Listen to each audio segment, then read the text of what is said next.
சனாதன வழக்கறிஞர்கள் மாநாடு, ஆனால் மாநாடுன்னு சொல்ல முடியாது, முதல்ல இருந்து சொல்ல இது இன்றைக்கு ஸ்ரீரங்கத்தில் சனாதன வழக்கறிஞர்கள் அமைப்பு அவங்களுடைய முதன்மை நிர்வாகிகளுடைய கூட்டம் நடைபெற்றது. அதில் சனாதனி என்ற முறையிலும் சரி, சட்டம் படித்தவள் என்ற முறையிலும் சரி நானும் பங்கு பெற்றேன். இதை நம்முடைய இந்து மக்கள் கட்சி அர்ஜுன் சம்பத் அவர்களும் குருமூர்த்தி அவர்களும் தான் வந்து ஆர்கனைஸ் பண்ணியிருக்காங்க.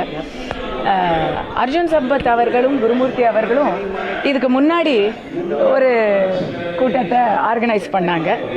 ஒரு கூட்டத்தை ஆர்கனைஸ் பண்ணாங்க. அது நவம்பர் 3ஆம் தேதி. அன்றைக்கி நவம்பர் 3ஆம் தேதி நிறைய விஷயங்களை நாங்கள் பேசினோம். ஆனால் அதில் கஸ்தூரி பேசாத ஒரு விஷயந்தான் மிகப்பெரிய செய்தியாக ஆயிடுச்சு. அதனால் இன்றைக்கி மறுபடி அந்த விஷயங்களை ஆக்கப்பூர்வமாகவும் சட்ட ரீதியாகவும் எப்படி அணுகுவது அப்படிங்கிற விஷயங்களை இன்றைக்கி நாங்கள் வந்து விவாதிச்சிருக்கோம். பொய் வழக்கு போட்டு பிராமணர்கள் ஏதாவது எதிர்த்து குரல் கொடுத்தாலே உடனே அவங்கள வந்து பொய் வழக்கு போடுவது, அவர்களுக்கு எதிரான பிரச்சாரத்தை முடுக்கி விடுவது, இன்னும் சொல்லப்போனால் சில பிராமணர்கள் என்று சொல்லிக்கொள்ளக்கூடிய இனத்துரோகிகளை அவர்கள் பக்கம் இழுத்து அவர்களை வைத்து பிரச்சாரத்தை முடுக்கி விடுவது, இப்படிப்பட்ட வேலைகளை எல்லாம் எப்படி எதிர்கொள்வது அப்படிங்கிறத சட்ட ரீதியாக விவாதித்து கொண்டிருக்கிறார்கள். விவாதம் நடைபெற்று கொண்டிருக்கிறது.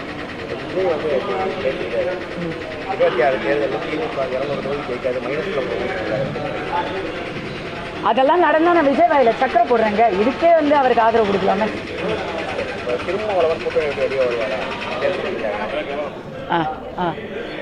என்ன கேளுங்க.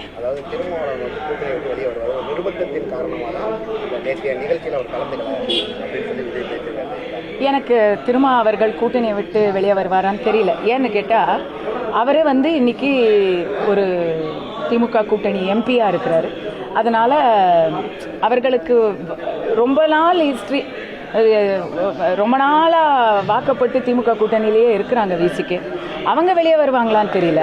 ஆனால் ஆதவ அர்ஜுனா இருக்கணும், இல்லைன்னா திருமா இருக்கணும். விசிகேல 2 பேரும் இருக்க மாட்டாங்கங்கிறது மட்டும் நல்லா தெரியும். உதயநிதி வந்து தரக்குறைவாக ஆதவ அர்ஜுனாவையே அநாகரிக வார்த்தையில பேசியிருக்காரு. என்னன்னு